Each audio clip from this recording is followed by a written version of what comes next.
Hello students, इस video में मैं आप लोगों को 4 नंबर वाले महत्वपूर्ण प्रश्न बताने वाला हूँ गणित सब्जेक्ट का। तो आपको इन सभी प्रश्नों को चाहे आप रटो, चाहे आप इसे समझो, जैसा भी करो, जो मैं प्रश्न बताने वाला हूँ उनको आपको किसी भी कंडीशन में अपने माइंड में रखना है, क्योंकि यही प्रश्न एग्जाम में 4 नंबर में देखने को मिलेगा। तो चलो मैं आपको प्रश्न बता देता हूँ। देखो, एक प्रश्न ये है, उस सरल रेखा का समीकरण ज्ञात कीजिए जिसकी प्रवणता 10/3 है तथा रेखा बिंदु 0,5 से होकर गुजरती है। ठीक है, तो ये प्रश्न है, इसको देख लो। ठीक है, ये बहुत महत्वपूर्ण प्रश्न है। रेखा प्रवणता का जो सूत्र है वो आपको पता होना चाहिए। यहाँ पे 10/3 दिया हुआ है और ये इस तरह से सूत्र लगा के आपको हल करना है। बहुत आसान प्रश्न है, बहुत ईजी प्रश्न है। देख लो, यहाँ पे दूसरे एक जो मान है ये ए माना है, ठीक है, और इसको ए, तो x1 y1 0 और यहाँ पे 5 दिया हुआ है ना। तो क्या करना है, यहाँ पे देखो, एक एक्स वाई हो गया पी का मान, और एक का मान क्या है, यहाँ पे जो मान है x1 और y1 इसका मान दिया हुआ है। तो y2 y1 x2 x1 यही होता है सूत्र। तो y2 के जगह हम क्या रखेंगे, y रखेंगे 5, और ये देखो, और इसका मान 0। ठीक है, हल कर दोगे तो काट फिर सब चीज करने के बाद आपको ये एक प्रकार के समीकरण प्राप्त होगा। ये इंपॉर्टेंट प्रश्न है, इसको देख लेना। ठीक है, ये एग्जाम में आ सकता है। जितने भी मैं प्रश्न बता रहा हूँ उनको आपको देखना है। देखो, इससे संबंधित एक और प्रश्न है, ये वाला। ठीक है, ये वाला इंपॉर्टेंट है, ये भी सेम टू सेम वैसे ही हल हुआ है। ठीक, आगे दिखाता हूँ। इसके बाद है, इससे रिलेटेड कई प्रश्न है, एक दो में प्रैक्टिस अगर कर ले तो समझ में आएगा। देखो, ये भी सेम टू सेम वैसा ही प्रश्न है, लेकिन यहाँ पे स्पेशली वाई अक्ष का है, तो एक अक्ष क्या हो जाएगा, 0 हो जाएगा। ठीक है, तो देख लो, ये इंपॉर्टेंट है, ये वाला प्रश्न इंपॉर्टेंट है। प्रश्न देखते जाओ, इसको कुछ भी करो, कुछ भी करो, लेकिन आपको याद करना है, चाहे आप समझो चाहे रटो। ये प्रश्न इंपॉर्टेंट है, मैं बता रहा हूँ, ये 4 नंबर में ही आपको देखने को मिलेगा। ठीक है, इसके अलावा ये प्रश्न है, देख लो। ठीक है, उस सरल रेखा का समीकरण ज्ञात कीजिए जिसकी प्रवणता 7/3 है, रेखा बिंदु 60 से होकर गुजरती है। तो देखो, m का मान दिया है, सेम टू सेम जो शुरू वाले मैंने बताया था, सेम टू सेम सोल्यूशन है। ठीक है, क्या होगा, ये x1 है, ये y1 है, तो x2 और y2 का मान क्या होगा, y और x होगा। देख लो, इसका मान y रखेंगे, इसका मान x रखेंगे, बाकी सेम टू सेम हल हो जाएगा। देख लो, इस प्रकार से हल करोगे। इसके बाद ये देखो, ये मोस्ट आईएमपी प्रश्न है। y क्या लिखा है, y अक्ष पर एक ऐसा बिंदु ज्ञात कीजिए जो बिंदु a और b, यहाँ पे b का मान दिया हुआ है। ठीक है, क्या करोगे, इसको हल करोगे तो आपको इस प्रकार से करना है। देखो, a और b दिया हुआ है, बस क्या कर दोगे, a और b इनका गुणा नहीं होगा, a और p का गुणा होगा, और उसके बाद क्या होगा, b और p का गुणा होगा। तो पहले a और p का गुणा करोगे तो p का मान क्या माने हो, 0, और y क्या माने हो, 0y। ठीक है, तो देखो कैसे होगा, मैं आपको थोड़ा ट्रिक बताता हूँ। यहाँ पे ये सूत्र उपयोग करोगे, x2 minus x1 y2 minus y1 वर्ग प्लस इससे अंडर रूट। ठीक है, यहाँ पे आगे में कौन है, ये है ना, आगे में जो मान है इसके मान को हम क्या करेंगे, a के मान को, ये जो मान है ये क्या बन जाएगा, x1, और ये बन जाएगा y1, और ये क्या बन जाएगा, y2, और ये x2 बन जाएगा। ठीक है, x2 इस तरह से, देखो x2 बन गया, ये देखो y2। ठीक है, इसका मान क्या है, उसके बाद x2 का मान दे y, एक सेकंड, आगे को हम x बोलते हैं, ये y बोलते हैं, मैं गलत लिख रहा था। ठीक है, ये तो देखो, यहाँ पे इसका मान क्या रखेंगे, 0, इसका मान क्या रखेंगे, y का मान, देखो y, उसके बाद यहाँ पे देखो 6, और ये रहा 5, बस ये रख देना है। अब इसको हल करो, हल करोगे तो कुछ इस प्रकार से प्राप्त होगा।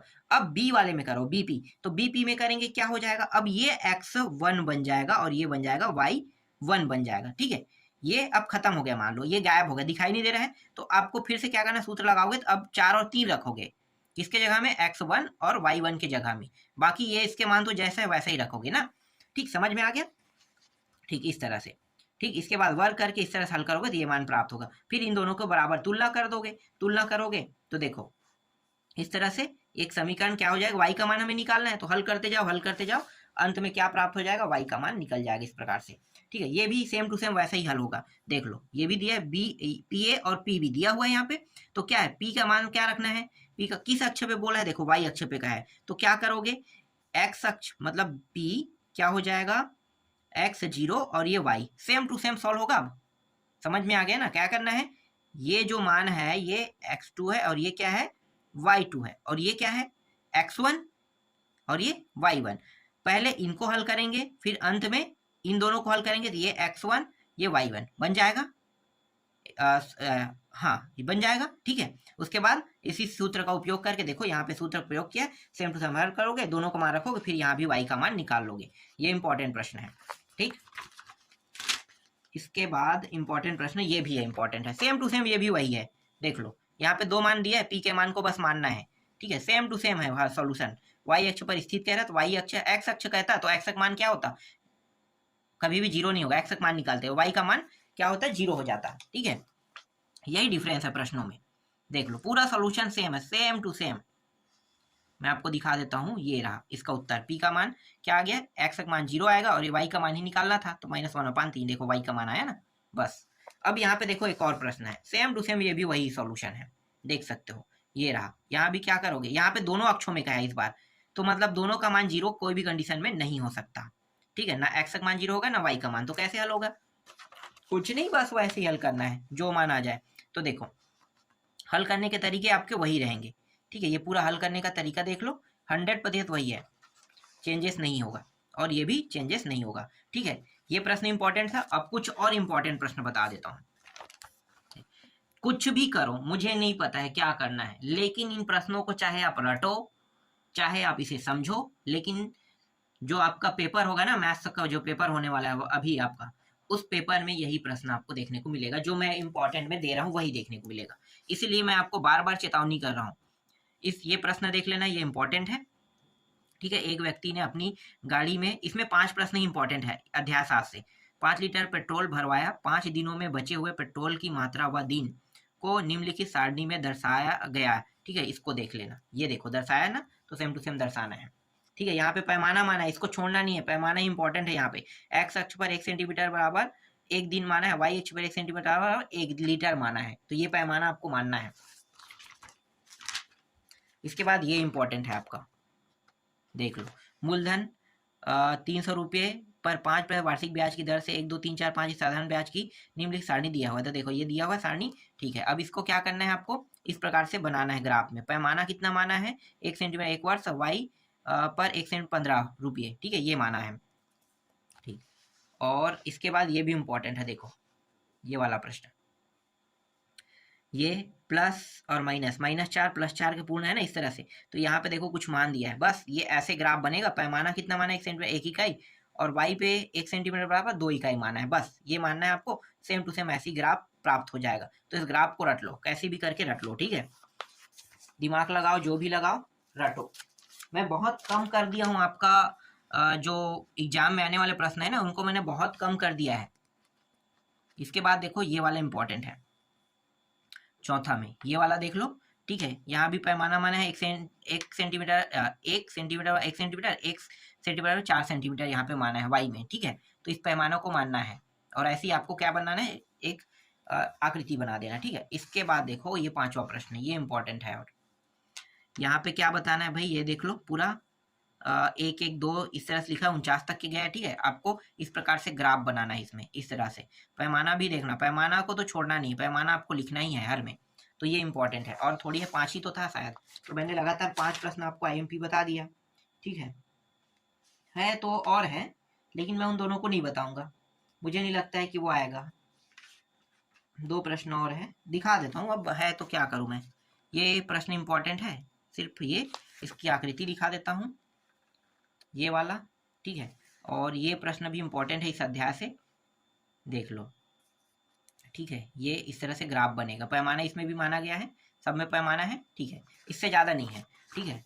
आगे दिखाता हूँ। इसके बाद मैं आपको डायरेक्ट ना सांख्यिकी वाले अध्याय से महत्वपूर्ण प्रश्न बताता हूँ।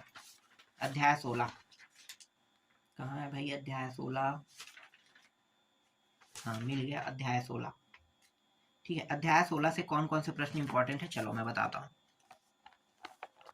देखो ये प्रश्न इंपॉर्टेंट है अध्याय 16 से। क्या बताना, बहुलक ज्ञात कीजिए। तो बहुलक का सूत्र पहले याद रखना। बहुलक के सॉल्यूशन, इसमें 2 या 3 ही प्रकार के प्रश्न है, एक तो बहुलक ज्ञात करना, और एक जो प्रश्न है वो क्या है, माध्य ज्ञात करना। तो माध्य और बहुलक बस का सूत्र याद कर लो। उसके बाद ना कोई भी प्रश्न कोई भी आ जाए, क्योंकि 2 ही टाइप के प्रश्न है, एक माध्य ज्ञात करना, एक बहुलक ज्ञात करना। तो बहुलक और माध्य वाला जो प्रश्न है वो बन जाएगा। चलो मैं आपको थोड़ा सा सिखा देता हूँ, ठीक है। अगर प्रश्न में कहता है, जैसे यहाँ पे पूछा है बहुलक ज्ञात कीजिए क्या है, ठीक है, तो बहुलक कैसे ज्ञात करोगे, तो मैं आपको बताता हूँ।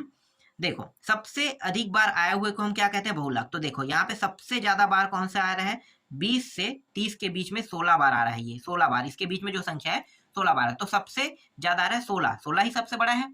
ठीक है, तो यही क्या होगा, यही जो है ये F1 होगा। ठीक है, इसे आपको क्या मानना है, F1 मानना है, अभी बहुलक नहीं निकला है, निकालेंगे। ठीक है, बहुलक वाले टॉपिक में आपको यही दिमाग लगाना है, बहुलक शब्द आएगा तो आपको सबसे पहले देखना है सबसे ज्यादा कौन आया है संख्या। तो 16 बार आया है 20 से 30 में। ठीक है, 20 से 30 के बीच 16 बार कोई संख्या आया है मान लो। अब इसे क्या मानोगे, सबसे पहले आप इसे F1 मानोगे, जो सबसे बार अधिक बार आते हैं उसके ऊपर को F0 और जस्ट नीचे को F2 मानोगे। ठीक है, और ये जो सामने है ना 20 और 30, तो ये 20 जो है लोअर है, L लिखते हैं इसे लोअर। ठीक है, लोअर कहोगे। तो 4 मान पता चल गया। अब H का मान कैसे निकालते हैं, H एक और मान चाहिए, 1 2 3 4 मान निकल गए, पांचवा मान है हमारा H का मान। याद रखना इसी तरह F1 F0 F1 F2। ठीक है, F1 पहले मानेंगे, उसके नीचे को मतलब ऊपर को F0 और नीचे को F2। फिर L का मान निकालना है, तो ये आगे को L का मान कहते हैं, और H का मान क्या है, इसमें इसको घटा दो, घटाओ कितना बचेगा 10, तो 10 क्या हो जाएगा H का मान। समझ में आ गया, 5 मान निकालना है, बहुलक निकालने के लिए पांचों मान की आवश्यकता है, 5 मान हो गया। ठीक है, अब हल करते हैं, दिखाता हूं मैं, पांचों मान यहाँ पे देखो मैंने लिख दिया यहाँ पे सबको। ठीक है, निकल गया। अब बहुलक का सूत्र याद करना है तुम्हें, L प्लस को बड़ा कोष्टक के अंदर F1 minus F0, 2 F1 minus F0 minus F2 गुणित H। बस यहाँ पे ये पांचों मानों को ना यहाँ पे रखेंगे। L का मान कितना है 20 है, रख दो। F1 का मान कितना है 16 है, F0 का मान 10 है, तो रख दो। ठीक है, फिर 2 यहाँ पे है, F1 का मान कितना है 16, फिर माइनस 10 F0 का मान, फिर F2 का मान 12, फिर H का मान कितना है 10, ये यहाँ पे रख दिया। ठीक है, ये दोनों घट गया आएगा, कितना आ गया 6 आ गया। ठीक है, ये दोनों गुणा हो जाएगा, 16 दूनी 32, ये माइनस माइनस दोनों जुड़ जाएगा, कितना होगा 22, ये 22 हो गया, और ये गुणा में क्या है 10 है, यहाँ पे 20 है, ये 6। अब इसको घटा दो तो 10 बचेगा। ठीक है, और ये किसमें था, गुणा में था, तो गुणा के रूप में आ जाएगा, ये 10 और ये 10 कट गया, 20 और 6 बस बचेगा, 20 और 6 जोड़ने पे कितना है 26। बहुलक कितना आया 26, निकल गया आपका बहुलक।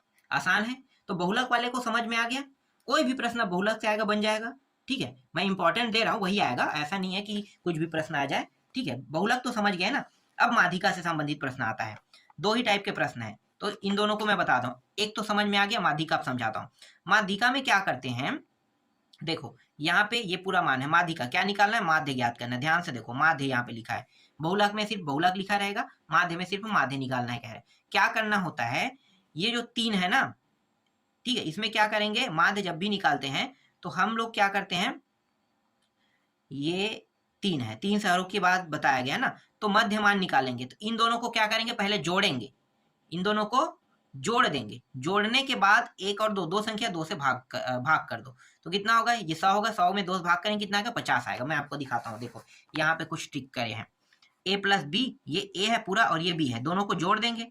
तो देखो जोड़ने पे और उसके बाद 2 से भाग कर देंगे, दोनों को जोड़ो 2 से भाग 50 करो, दोनों को जोड़ो 2 से भाग करो 60 आएगा, दोनों को जोड़ो 2 से भाग करो 70 आएगा, दोनों को जोड़ो 2 से भाग करो 80 आएगा, दोनों को जोड़ो 2 से भाग करो 90 आएगा। ठीक है, अब इन दोनों को गुणा कर देते हैं, माध्य निकल जाएगा। देखो इनको इनको गुणा, इनको गुणा कर दिए, ये मान प्राप्त हुआ। ठीक है, ये क्या है 12 में बांटता है, और ये क्या है, ये इसके मान है। ठीक है, टोटल मान, तो ये दोनों मान को ये जो सबसे बड़ा मान है इसको क्या करेंगे, इससे भाग दे देंगे। अब तो देखो ये दोनों एक दूसरे को भाग दे दिया। ठीक है, भाग करने पर इतना मान है। अब निष्कर्ष बताना है, तो कुछ निष्कर्ष 3 इस निष्कर्ष इस प्रकार से बताना है। एक और टाइप है, मैं भूल गया था। ठीक है, 2 टाइप हो गए, ये माध्य है। एक और प्रश्न है, ठीक है, माध्य को एक प्रकार से और निकालते हैं। देखो 1 मिनट, माध्य तो हो गया ना, दो टॉपिक आपको समझ में आ गया। ठीक है, इंपॉर्टेंट में और कौन से इंपॉर्टेंट है, ये सब छोटे छोटे प्रश्न हैं, ये छोटे छोटे प्रश्न है, बहुत कम चांस है ये देखने को मिल जाए। ठीक है, ये औसत मान है, सभी को जोड़ दिया जाता है, जोड़ के निकालते हैं मान को, इसको औसत बोलते हैं। ठीक है, औसत वाला ये 3 नंबर में आपको देखने को मिल सकता है, ये भी वैसे ही है। ठीक है, सेम टू सेम प्रश्न है, देख लो। मैं थोड़ा सा दिखा देता हूँ, ये आएगा नहीं, मैं दिखा बस रहा हूँ। अब यहाँ पे देखो, ये इंपॉर्टेंट है, यहाँ पे क्या बताना है, समांतर माध्य। देखो एक मैंने बताया था आपको माध्य निकालना, ठीक है, एक मैंने और क्या बताया था, बहुलक, और ये अभी बता रहा हूँ वो क्या है, समांतर माध्य। समांतर माध्य कैसे निकालते हैं, चलो बताते हैं। देखो यहाँ पे 30 35 38 इस संख्या दिया हुआ है। ठीक है, क्या करना है हमें, बस इन दोनों को गुणा कर देना है, ये भी वही है, समांतर माध्य ही है ना, और कोई अलग प्रश्न नहीं है, समांतर माध्य उसी का टाइप है। देख लो, इंपॉर्टेंट प्रश्न है, देख लो ध्यान से, यहाँ पे ये जो मान है उसको देख लो। ठीक है, क्या करना है, बस इन दोनों को गुणा करते जाओ, फिर भाग दे दो, बस ये मान निकल जाएगा। सेम टू सेम समांतर माध्य और माध्य अगर लिखा रहेगा तो दोनों एक ही समझना। तो दो टाइप हो गया, मतलब ये एक ही टाइप है, अलग नहीं है। तो मैंने अभी सिर्फ आपको समांतर माध्य और बहुलक से संबंधित प्रश्न बताया ना, ठीक है। और बहुलक से और प्रश्न है, तो बहुलक का टाइपिक तो मैं बता दिया हूँ। 3 टाइप के प्रश्न है, 2 टाइप मैंने बता दिया, एक टाइप और बताने वाला हूँ। बहुलक ये रहा, ये भी इंपॉर्टेंट है, ठीक है। कैसे बनाना पता है ना, जो 28 सबसे ज्यादा बार है, क्या करेंगे F1, उसके ऊपर का F0, नीचे का F2, L का मान, इन दोनों को क्या करेंगे, घटा देंगे, 10 आ जाएगा, ठीक है। देख लो, सेम वैसी प्रक्रिया करना है, बस मानों को रख दो, हल करो, उत्तर आ जाएगा, ठीक है। इसके बाद ये इंपॉर्टेंट है, ये जो प्रश्न है ये माध्यिका से है। हाँ, ये माध्यिका है, माध्य अलग है, माध्यिका अलग है। और क्या अलग है, देखो मैं यहाँ पे बता देता हूं, बहुलक माध्य, माध्य मैंने बताया था, समांतर माध्य भी बोलते हैं, ये माध्यिका है। ये क्या है, माध्यिका। तो ये एक टाइप मैंने समझा दिया, दूसरा टाइप समझा दिया, ये तीसरा टाइप अभी समझा रहा हूँ, ठीक है। ये तीसरा टाइप, माध्यिका अलग होता है। माध्यिका के प्रश्नों को कैसे बनाना है, देखो मैं आपको बताता हूँ। यहाँ पे 4, 6, 10, 7 ये है, तो इन दोनों को जोड़ दिया जाए। पहले 4 आएगा, ठीक है, दूसरे में इन दोनों को जोड़ के लिखेंगे, 4 और 6 कितना, 10। फिर इस 10 को जोड़ के इसके साथ लिखेंगे 20, फिर 20 को जोड़ के 7 के साथ लिखेंगे 27 इसके सामने में, ठीक है। 27 और 3 30 हो जाए, 30 और 3 2 कितना, 32, इस तरह से लिखते हैं। ये कहलाता है माध्यिका कहलाता है। देखो कैसे हुआ है, यहाँ पे बताया, देखो ये देखो वैसे ही किया इन्होंने, बस ये दिमाग लगाना आपको। एन का मान कितना है, टोटल मान देखो, आवृत्ति एन का मान ये है, ठीक है। एन का मान 32 आया, 32 में क्या कर दोगे, 2 से आप जब डिवाइड करोगे 16 आ जाएगा, 16 आ रहा है। अब 16 को यहाँ पे देखना होता है कि किस आवृत्ति में आ रहा है। तो ध्यान से देखने पर आपको क्या पता चल रहा है, 16 किस में आ रहा है, ये 16 जो है ये 20 के अंदर आएगा, ठीक है। 20 10 से ऊपर 20 से नीचे, तो 20 वाले लाइन तक के हम देखेंगे तो 20 और 30 के बीच में आएगा, ठीक है। तो 20 और 30 के बीच में आ गया। अब यहाँ पे माध्यिका वाला सूत्र लगा दो। माध्यिका का सूत्र L plus n/2 minus CF/F गुणित H, ठीक है। L का मान क्या होता है, लोअर मान मैंने बताया था, 20 जो है लोअर मान है, ठीक है। ये आगे को क्या कहते हैं, लोअर मान कहते हैं।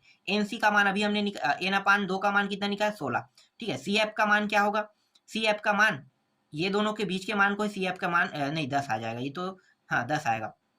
और CF का मान, एक मिनट, माध्यिका के वर्ग संचयी आवृत्ति, CF का मान F वर्ग आवृत्ति H, यहाँ भी 10 लिया गया है, ठीक है। CF का मान 10 आ जाएगा। तो देख लो, यहाँ भी 10 रखोगे, यहाँ भी 10, फिर यहाँ पे सबका मान रख दो, रखने के बाद हल करोगे, उत्तर आ जाएगा। इस प्रकार से तुम्हें हल करना है, ठीक है। 26 यहाँ भी आ रहा है। इसके बाद ये वाला प्रश्न देख लो, ठीक है, ये भी इंपॉर्टेंट है, ठीक है। इसको हटा दो, ये उस तरह से नहीं है, ठीक है। इसका दिखाता हूँ मैं आपको उत्तर, ये चाहे जय भी करना पड़े करो, रटना पड़े रटो, ठीक है। ये प्रश्न इंपॉर्टेंट है। चौथा, 5वां प्रश्न दिखा रहा हूँ, ये भी इंपॉर्टेंट है। देख लो क्या निकालना है भैया, इसमें माध्यिका ज्ञात करना है।